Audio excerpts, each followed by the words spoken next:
வணக்கம். All in one zone devotional சேனலுக்கு உங்களை அன்புடன் வரவேற்கிறேன். இன்றைக்கி நம்மளுடைய சேனலில் நவகிரகங்களுக்கு உரிய எளிமையான பரிகாரத்தை பற்றி தான் நம்ம பார்க்க போகிறோம். அதாவது நம்மளுடைய வாழ்க்கையில் நம்ம ஜாதகத்தில் என்னென்ன திசைகள் நடந்து கொண்டிருக்கிறதோ, அதாவது ராகு திசையோ கேது திசையோ என்னென்ன திசை நடந்து கொண்டிருக்கிறதோ அதற்கு ஏற்ற பரிகாரம் செய்தால் அதனுடைய தாக்கம் நமக்கு குறைய ஆரம்பிக்கும். அதை பற்றி தான் நம்ம இன்றைக்கி பார்க்க போகிறோம். அதற்கு முன்னால் நம்மளுடைய சேனலை தான் ஃபர்ஸ்ட் டைம் பார்க்குறவங்களா இருந்தாலும் சரி, சப்ஸ்கிரைப் பண்ணாமல் பார்க்குறவங்களா இருந்தாலும் சரி, நம்ம சேனலை சப்ஸ்கிரைப் பண்ணிக்கோங்க. கூடவே அந்த பெல் பட்டனை ப்ரெஸ் பண்ணிக்கோங்க. ஆல் என்கின்ற ஆப்ஷனையும் ப்ரெஸ் பண்ணிக்கோங்க. அப்போ தான் நான் போடுற வீடியோஸ் எல்லாம் உங்களுக்கு உடனுக்குடன் நோட்டிஃபிகேஷனில் மிஸ் பண்ணாமல் தெரிய வரும். வாங்க இப்போ நம்ம வீடியோக்குள்ளே போகலாம். இந்த வீடியோவை முழுமையாக பாருங்கள். அப்போ தான் உங்களுக்கு டவுட்ஸ் இல்லாமல் புரிய வரும். அதாவது நம்முடைய ஜாதகத்தில் தீய பலன்களை தரும் கிரகங்கள் இருந்தது அப்படின்னா நம்ம அதை சாந்திப்படுத்த வேண்டும். அதை எப்படி நம்ம சாந்திப்படுத்துவது? நம்ம திருக்கோயில் ஸ்தலங்களுக்கு போகலாம். ஸ்தலங்களுக்கு, அதாவது நவ திருப்பதி, நவ கைலாச ஸ்தலங்களுக்கு நம்ம சென்று வரலாம். மற்றும் நம்ம எளிமையான சில பரிகாரத்தை செய்தால் அது பாதிப்பு இல்லாமல் நம்ம அதிலிருந்து விடுபடலாம். அதனால் அந்த சில எளிமையான பரிகாரத்தை பற்றி தான் நம்ம இப்போ பார்க்க போகிறோம். என்னென்ன கிரகங்களுக்கு என்னென்ன பரிகாரத்தை பற்றியும் நம்ம பார்க்க போகிறோம்.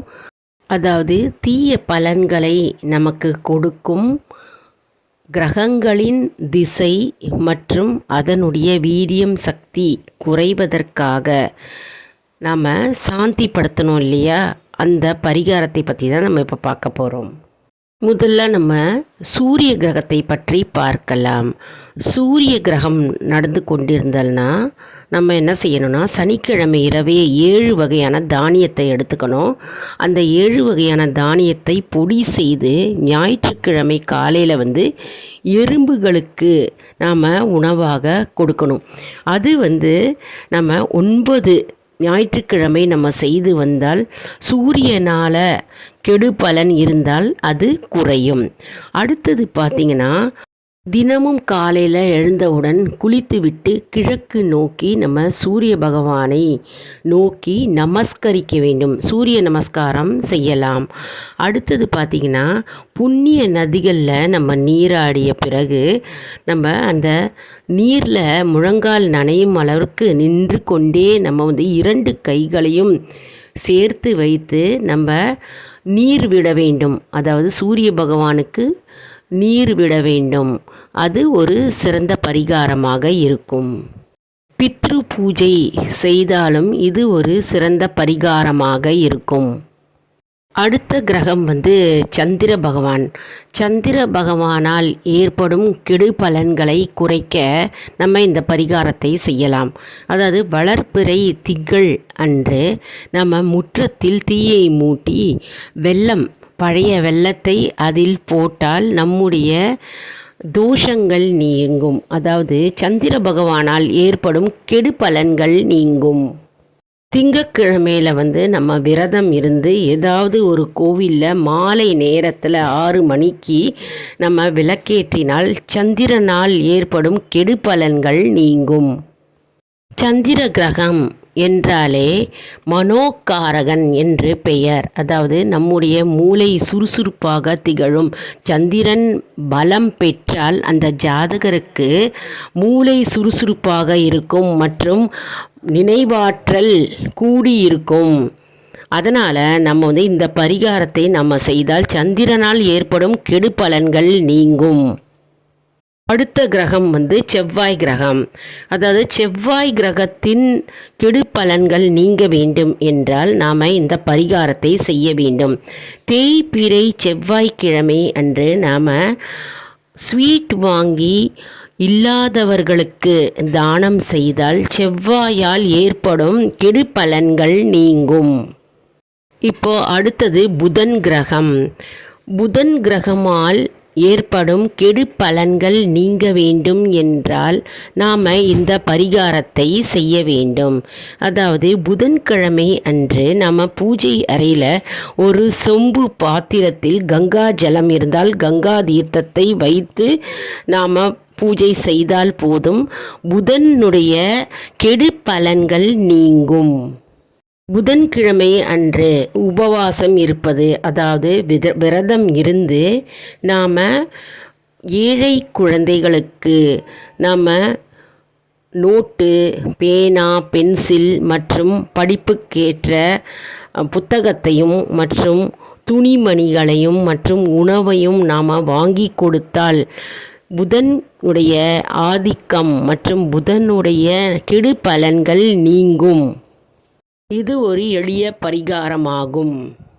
வியாழன் கிரகம், அதனால் ஏற்படும் கெடு பலன்களை நீங்க வேண்டும் என்றால் நாம் இந்த பரிகாரத்தை செய்யலாம். வியாழக்கிழமை தோறும் குங்குமப்பூவை மெழுகு பதத்தில் அரைத்து அதனுடன் சிறிது குங்குமத்தை கலந்து நெற்றியில் திலகம் வைத்து கொண்டே வந்தால் குரு பகவானால் ஏற்படும் கெடு பலன்கள் நீங்கும். இது ஒரு எளிய பரிகாரமாக இருக்கும். மற்றும் வியாழக்கிழமை தோறும் விரதம் இருந்து கோவிலில் நெய் தீபம் ஏற்றி குரு பகவானை வலம் வந்தாலே நமக்கு குரு பகவானுடைய கேடு பலன்கள் நீங்கும் என்பது ஐதீகம். மற்றும் வியாழக்கிழமை அன்று பெரியவர்கள், துறவிகள், முனிவர்கள், ஞானிகள் இவர்களை நாம் சந்தித்து நமஸ்காரம் செய்தால், அதாவது நம்முடைய ஜாதகத்தில் இருக்கின்ற குரு பகவானால் ஏற்படுகின்ற தாக்கம் மற்றும் கேடு பலன்கள் நீங்கும் என்பது ஐதீகம். சுக்கிர பகவான் தாக்கத்தால் கெடு பலன்களை நம்ம நீங்க வேண்டும், அதாவது குறைய வேண்டும் என்றால் நம்ம இந்த பரிகாரத்தை செய்யலாம். அதாவது வெண்ணிற துணியில் வாசனை மிகுந்த மலர்களை முடித்து விட்டு நம்ம அதை ஓடும் நீரில் நம்ம விட்டுற வேண்டும். அது ஒரு பரிகாரமாகும். அடுத்தது என்ன செய்யணும்னா, வெள்ளிக்கிழமை தோறும் நம்ம கோவிலில் விளக்கு ஏற்றி வைத்து நம்ம ஏழை சுமங்கலி பெண்களுக்கு நம்ம ஆடை, உணவு போன்றவற்றை நம்ம தானமாக கொடுத்தால் நம்முடைய சுக்கிர பகவானால் ஏற்படும் தாக்கம் குறையும். சனி பகவானால் ஏற்படும் தாக்கம் குறைய வேண்டும் என்றால் இந்த எளிய பரிகாரத்தை நாம் செய்யலாம். அதாவது வீட்டு பின்புறத்திலோ அல்லது வெளிப்புறத்திலோ நாம் என்ன பண்ணணும்னா, கருப்பு துணியில் எல்லை கட்டி நம்ம அதை நெருப்பில் போட்டுடணும். போட்டுட்டா சனி தோஷத்திலிருந்து நாம் விடுபடலாம். மற்றும் சனிக்கிழமை அன்று நாம் விரதம் இருந்து சனி பகவானுக்கு கோவிலில் எள் கலந்த எள் தீபம் ஏற்றி வந்தாலும் சரி மற்றும் அன்னத்தை தானமாக கொடுத்தாலும் சரி நம்முடைய சனி தோஷத்திலிருந்து நம்ம விடுபடலாம்.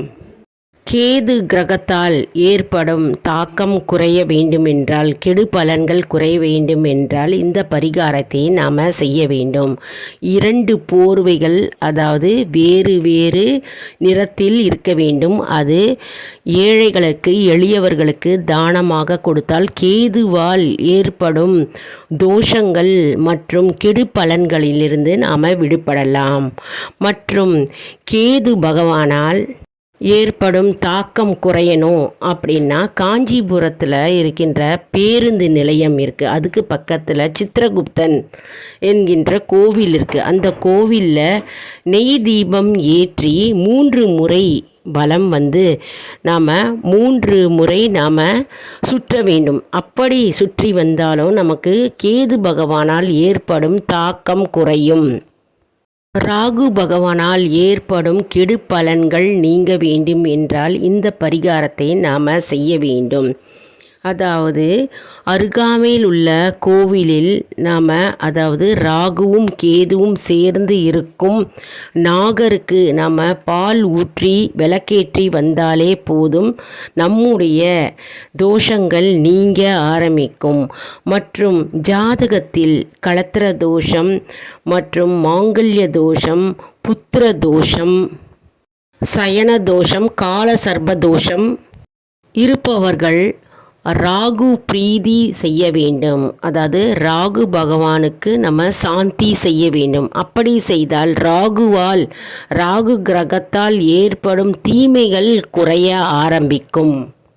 மேலும் எப்பொழுதும் சனிக்கிழமை தோறும் நம்ம கோவிலுக்கு சென்று நவகிரகங்களை நாம் சுற்ற வேண்டும். நவகிரகங்களை 9 சுற்று கண்டிப்பாக சனிக்கிழமை தோறும் நம்ம எப்பொழுதுமே, அதாவது நமக்கு கேடு பலன்கள் இருக்கோ இல்லையோ, நம்ம சனிக்கிழமை தோறும் நம்ம சுற்றி வந்தாலே நம்முடைய ஜாதகத்தில் இருக்கும் தோஷங்கள் மற்றும் கேடு பலன்கள் குறைய ஆரம்பிக்கும். அதனால் எப்பொழுதுமே நம்ம கோவிலுக்கு செல்லும் பழக்கத்தை முதல்ல நம்ம ஏற்படுத்தி கொள்ள வேண்டும். எப்பொழுதுமே நம்ம வாரம் சனிக்கிழமை நவகிரகத்தை சுற்றும் பழக்கத்தை ஏற்படுத்தி கொள்ள வேண்டும். இப்படி செய்தால் நம்முடைய ஜாதகத்தில் இருக்கும் தோஷங்கள், அதனுடைய கெடு பலன்கள் குறைய ஆரம்பிக்கும். என்ன அன்பர்களே, இந்த வீடியோ உங்களுக்கு மிகவும் பயனுள்ளதாக இருக்கும் என்று நான் நம்புகிறேன். இந்த வீடியோவுக்கு ஒரு லைக் கொடுங்க. இதை மற்றவர்களுக்கும் ஷேர் செய்யுங்கள், அவர்களும் பயனடையட்டும். மேலும் ஆல் இன் ஒன் ஜோன் அன்பர்களுக்கு ஒரு அன்பான வேண்டுகோள். நம்முடைய கம்யூனிட்டி போஸ்ட்டில் கேள்வி பதில் நேரம் வருங்க, அதற்கு விடை தாங்க. இதன் மூலம் நமக்கு ஒரு ஊக்கமாகவே இருக்கும். இது சப்ஸ்கிரைப் செய்தவர்களுக்கு மட்டுமே தெரிய வரும். அதனால் நம்முடைய சேனலை மறக்காமல் சப்ஸ்கிரைப் செய்து கொள்ளுங்கள். அடுத்த வீடியோவில் வேறு ஒரு தலைப்புடன் உங்களை சந்திக்கிறேன். நன்றி, வணக்கம்.